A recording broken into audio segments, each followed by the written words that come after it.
I was born in St. Paul, Minnesota, Mounds Park Hospital, August 28th, 1940. And I graduated from St. Paul Park High School in '58. 2 weeks, I was 17. 2 weeks after that, I joined the Air Force and left for boot camp down to Lackland Air Force Base. There was about 8 or 9 of us that left together. They sent us down by, we slept in sleeper cars and everything. I mean, we really, and there was one black man, I'll never forget it. We stopped at Denison, Texas. I'll never forget the name of that town. And there was a restaurant right by the railroad tracks. It was a prearranged meal stop. And we all sat down and said, we can't serve him.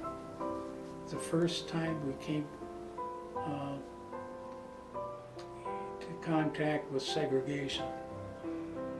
He'll have to go in the kitchen. So we all went back to the kitchen and ate there.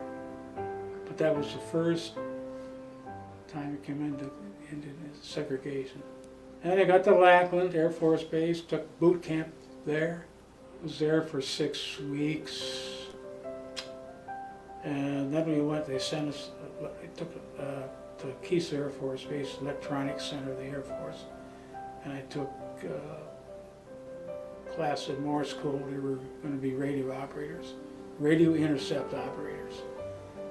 And we went 26 weeks there, then we left to go overseas. I got Crete, and we went to Crete.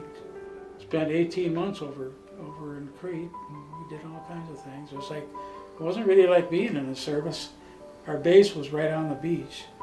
Literally, it was right on the beach. And it was an air station, and it was strictly a radio intercept. We copied code, Morse code constantly, that's what we did. One thing, when we were in North Africa, Tripoli, they had Muslim guards there.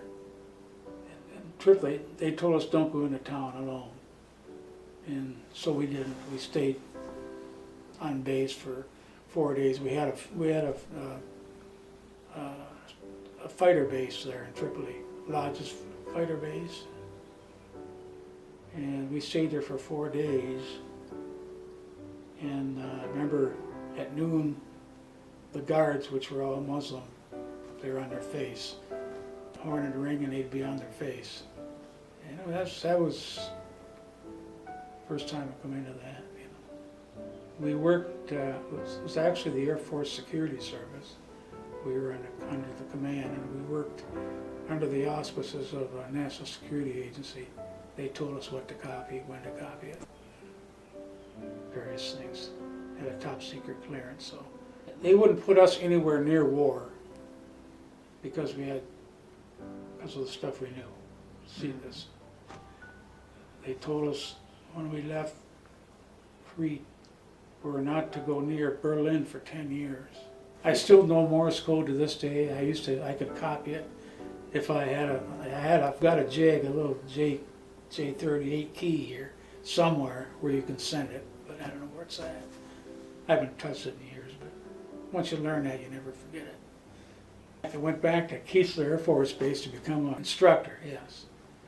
But I didn't want to be an instructor, so I worked in a transmitting room, transmitting Morse code all over to all the classrooms.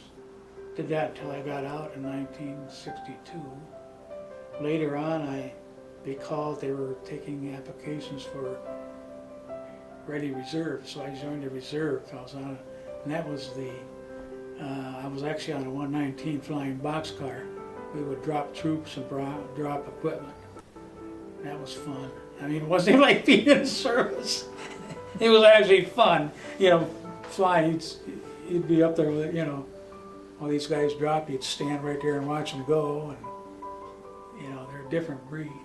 Well, I'll tell you one big mistake I made, in hindsight, as you look back, is when we moved out here, I was in the reserves, and he said I can hook you up with a weather reconnaissance outfit in Bay City. And it's a big mistake. I never did that. I said, I think I've had enough of the military, you know. But as I think back, I wish I'd have done that, because you'd be flying again, you know, in an aircraft. That's where it's at, really. I didn't want to be one of those ground pounders.